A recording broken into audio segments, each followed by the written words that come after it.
Sa isang tahimik na bahay sa Valenzuela City, may koleksyon ng mga manika na hindi dapat buhay. Pero gabi-gabi, naririnig ng mga kapitbahay ang mga boses ng mga bata mula sa nakatrangkang bahay. Walang bata doon, tanging si Mang Roberto at ang kanyang 30 ventriloquist dolls. Ang mga pulis ay nag-report. Ang security camera ay nagpapakita ng mga manikang lumilipat ng pwesto kada umaga. Walang nakakita kung paano. Si Mang Roberto ay nagsabi na nakakausap niya ang mga manika. Sinasabi nila ang mga pangalan ng mga batang namatay sa lugar. Mga detalyeng hindi niya dapat alam. Sa kulturang Pilipino, ang mga manika ay pwedeng maging tahanan ng mga kaluluwa.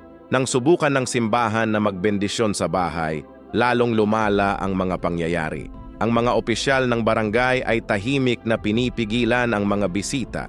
Hanggang ngayon, naririnig pa rin ang mga boses sa gabi, mga manikang nagkukwento ng mga sekreto ng mga patay. Ang Pilipinas ay naaalala sa mga sigaw, anino at katahimikan.